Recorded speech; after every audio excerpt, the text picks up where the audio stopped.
Next up, we have Aaron Banks, the offensive guard out of Notre Dame, who was actually a request by Pigs76.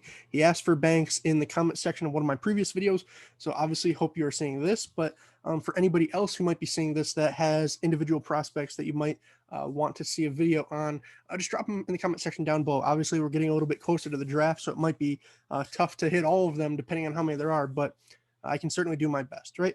So with that being said, kind of getting into Banks, as well as his background, what you're going to see first is that Banks is a big guy, right? 6'5", 330. I was kind of surprised when I saw he was only 330 because if you watch him on film, I thought he certainly looked closer to, maybe 340, 345 in all honesty, just a load of a man. And then you look at his pro day numbers, came in, weighed in at 325 actually, which had me a little bit interested. Perhaps he's trying to cut weight a little bit and get a little bit quicker and faster. I could definitely understand that as we get into sort of my grade, but it was 6'5" and 3/4 inches, 325, as I said, 33 and 1/4 inch arms, did 24 reps on bench, which I thought was a little bit questionable after watching him on tape. I definitely thought that he would be kind of similar to last video with Wyatt Davis, where I said I was surprised when he only did 25 reps, only, obviously in air quotes. I thought similarly with Banks. I felt like he would have been closer to 30, maybe 30 plus even, just off watching him on film. But either way, bench press strength and functional on the field strength aren't necessarily equivalent, right? Otherwise, 5'3", 140-yard dash, 31-inch vertical jump, as well as an 8'4" broad and a 4.91 shuttle with a 7.33 3-cone, which that's a fast number to say the least on the 3-cone. I don't really know what he was doing there, if somebody mistimed it, but for a man with his size be moving and changing directions that quick, there's certainly something special, right? But otherwise, I felt like those numbers were pretty much in line with what I saw. He's definitely not the quickest guy. He's not the fastest guy by any means. But in terms of the grade, I thought that he was a pretty well refined guy, right? What you're going to see is he's been a starter for the last 2.5 years. I believe all at left guard, did play a couple snaps here and there at left tackle when needed, but I think that experience really showed. You'll see the 15.5 out of 20 in pass protection. I felt like a lot of his sort of technique was pretty solid in terms of timing his punches, placing his hands correctly. I felt like that stuff was pretty good. The only area where I really thought that he struggled was when it came to changing directions, whether it was, transitioning from a kick slide into a power step or a power step into a kick slide, right? When you have these sort of quicker, smaller defensive tackles that are either trying to slant across your face or countering back and forth from edge to edge, I feel like Banks could struggle with that a little bit, right? Obviously, at 330, 325, even what I thought was 340, 345 pounds, that's going to be a weakness, but it's something that if there's not as much wasted movement, you can kind of correct, right? Sometimes he would overset a little bit and give guys lanes when they really didn't need to have them. Another thing that I sort of saw is when he was uncovered and was sort of the guy helping out, either out onto the left tackle's man or helping down onto the center's man. One thing that he would do is he would really drift and start to turn his hips. And when you turn your hips there, you're still supposed to be open to at the point of either helping onto the 1 or helping out onto the 5. Well, when you turn your hips, you're essentially already making that decision, because if somebody goes into that A gap, whether it is the 1 technique or it is a linebacker blitzing, you just can't see them, right? Because your sort of the back of your head is already pointed towards that gap. So at that point, you might as well already trigger out and onto the 5 technique. And I think that you saw that a little bit where he was putting his center out on an island unnecessarily, and he would get beat from time to time when in reality, Banks should probably at least be there with a hand before he decides to trigger and go outside. But other than that, I thought very solid for the most part. Definitely a tough guy to get through with a bull rush, right? He would always do a good job of anchoring and not really giving up ground in the pocket. Similarly, in terms of run blocking, I thought he was very solid as well. Kind of going back to that Alex Leatherwood video where I was just talking about how strong he was at the line of scrimmage, when you were just asking him to down block on guys or, just base block guys, drive them as far as they could. Banks was very solid in that regard, right?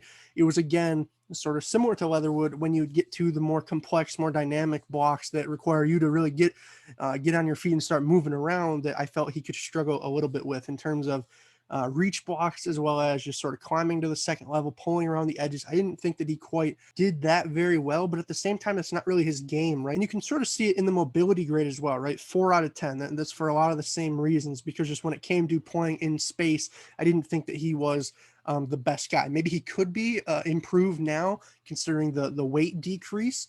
But at the same time, I still don't think if you're one of these teams that's going to ask your guards to be pulling on 35% of your running plays, or, asking guards to just go out in space and climb to the second level to make these sort of touchdown blocks and whatnot. I don't know if Banks is your guy, right? But on the flip side, then, if you're not going to ask your guards to do those things, and if you don't really care about mobility in your guards, and you're just looking for these big sort of downhill maulers, take that 4 out of 10 out of there, and we're looking at one of the top guards in the class, right? He's right up there compared to, say, Elijah Vera Tucker. He's right up there with the Wyatt Davises of the world, if it wasn't for that category holding him back. So I think that's why I gave him the 12.75 in run blocking. If you just ask him to be in a phone booth attacking guys, great. If you're asking him to do some of the other stuff, then things get a little bit questionable. Otherwise, in terms of power strength, again, the 13 out of 15, you might question that a little bit after the bench press numbers. Like I said, I think that a lot of his power comes from his lower body in that regard. He really wasn't getting pushed around by anybody, right? And I even purposely went out and watched him against some of the better defensive tackles in this class, whether it was, the Marvin Wilson game at, versus Florida State, whether it was Christian Barmore in Alabama, as well as the rest of that front seven. We're talking about Clemson in that second game against them. They're good defense. We're talking about, I gave him a lot of high level competition, and nobody at his level was really doing much to him. The question is obviously, how will it translate at the next level? We'll have to wait and see, but I felt like the strength and power was most certainly there and in bunches at the college game. In terms of his balance and leverage, I thought sometimes he could get caught a little bit getting his weight outside of his frame, kind of lunging for guys. That hurt him a little bit, but for the most part was solid. Obviously a 7 is still good. Kind of off that then on a physicality and finishing, I thought that was one of his best areas. There's one play that just stuck out to me against Clemson, actually, where passed the ball to Tommy Tremble from the middle of the field to outside the left numbers. And he drops the ball, believed to be a fumble at the time. And, there's sort of a scrum for the ball. And then out of nowhere, you just see big number 69 fly into the screen, sort of a Superman dive as he takes out one of the Clemson defenders sort of off the top of the pile. And it was just a crazy play because, like I said, they were decently far away from the ball at the time. He's kick sliding into the backfield, probably having to run 8 yards just downfield, let alone the 15 out to get outside the numbers. And I just love that effort, right? You very rarely saw that out of other guys that I've done to this point. And I really think that sort of set him apart because so many guys had the same physical intangibles or similar physical intangibles as a guy like Aaron Banks in terms of the strength, the size, all those sort of things. But very few of them, I guess, were using them to their fullest extent like Banks was, just in his, sort of relentless motor out there for him. Like I said, most of the snaps. There were a couple every now and then, but really no big deal. In terms of IQ and awareness, again, pretty solid there. The only thing, like I said, kind of as I already said, is when he would open his hips up towards the sidelines, as a freed up guard, your entire job is to be aware of the field, right? And see, who am I going to help? Is there anybody potentially blitzing late? Well, when your head is turned in one direction, you can't see what's going on behind your head, right? And in that regard, I felt like he could have done a better job, and that's something you just have to clean up. I know his pass sets in general, he would kind of open up to guys, which is likely because of, as I said, the foot quickness deficit, right? He felt like he'd have to open up and sort of almost position block them in a sense, because if he is squared up to them and gives them a little bit of both lanes, or they could take B gap, could take A gap, maybe he felt a little bit uncomfortable there where he'd rather turn his hips and sort of force you into B gap. The only problem is that creates, as I said, unnecessarily large rush lanes for the center to have to take care of, right, in that A gap. So it's sort of a give and take there. If he's trying to cover up his own weaknesses, I understand it, but at the same time, you're creating ones for your teammates. So 7 out of 10 there, solid. As I said, mobility, that was by far his worst category. But if I was a team looking at Banks, I probably wouldn't be a team that plays with super mobile guards, right?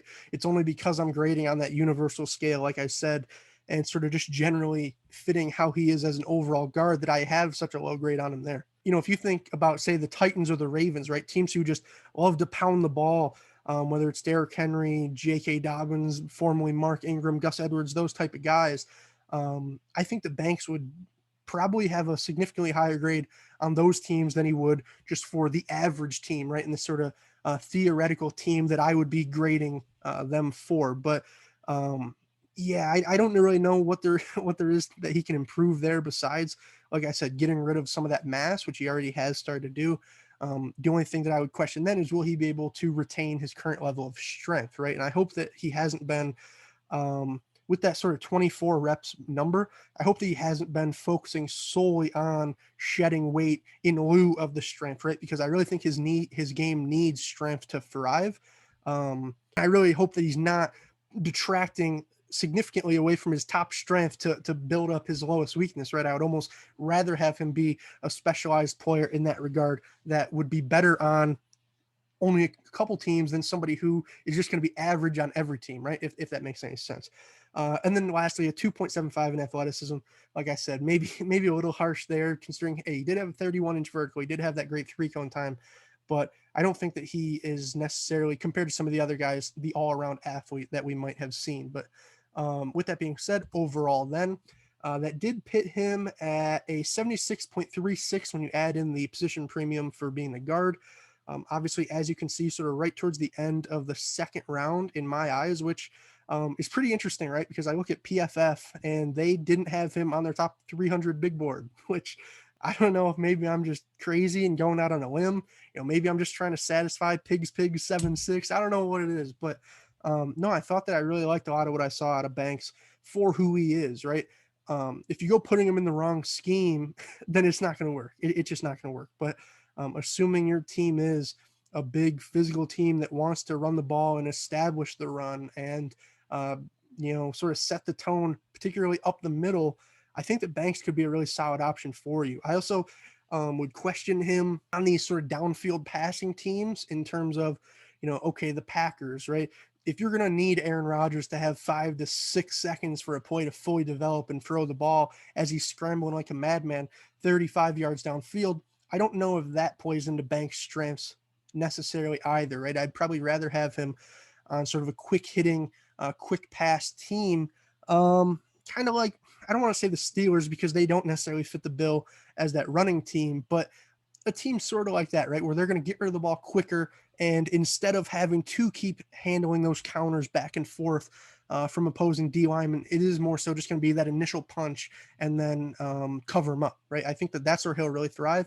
If you put him in somewhere where, he's going to have to be blocking for 5-6 seconds, I think that sort of lower athletic ceiling is going to ultimately get to him a little bit in that regard. Overall, though, regardless, a very fun guy to watch, particularly when it comes to what he does well, right? Because, hey, as just a downhill attacker, this man is one of the best ones that you could ask for in this draft. I just hope that he doesn't go somewhere where they're asking him to do something else. But with that being said, overall, I hope you guys enjoyed this video. If you did, leave a thumbs up, leave a comment, tell me what are your thoughts on Aaron Banks. Whether you're Pigs 76 or just a Notre Dame fan, or maybe you're coming back to this video in a month from now when your favorite team drafts him and want to hear my thoughts. I'd love to hear your thoughts, right? Just what do you think about Banks? What do you think about my evaluation of Banks? Do you agree?